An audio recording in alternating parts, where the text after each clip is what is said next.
the defensive line has been elite all year. This may be the best game they've played.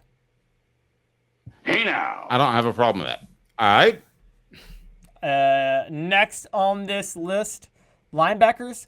I'm going A, not even A-. I think they contained Jalen Milroe all night, and that's why Jalen Milroe, the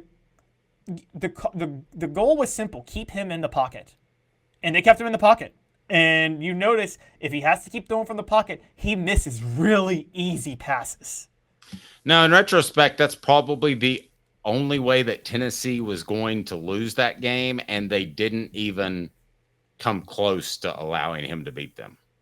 Yeah, he didn't. They didn't come close to allowing him to beat him, and I think that's the bit. And by the way, remember we said going into the game, we're like, he'll get you that 50-yard touchdown pass. He didn't get it. He didn't get one in this game. His longest pass was 28 yards, I think, which is huge. All right, yes, A Christmas Story. That's what it's from when the teacher was like, A++++ for Ralphie. Yes, that's exactly what I'm doing for the defensive line. But the linebackers get an A.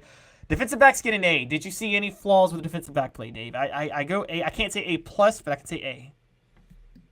I'd probably go A+ because the Jermod McCoy interception. I mean, that's a game-changing play. That's true, but then Ricky Gibson got beat on the exact same play the other side on, like, the next drive. You're a taskmaster. All right, who's next? It's an A+. It's still an A. You still got a 4.0 GPA. All right, going into special teams. Kicking is a B. I can't give Max Gilbert an A because he missed 2 field goals, but I can't hold it against him because they were 50-plus yard field goals. And in college, you're allowed to miss those field goals. Okay. Yeah, I'll roll with that. If that's the NFL, you're talking about a C minus game. Right, exactly. By the way, they need to narrow the goalpost in the NFL. It's getting too easy to score once you get past the 50-yard line in that league. But I'm sorry. Let's not get sidetracked. Who's next?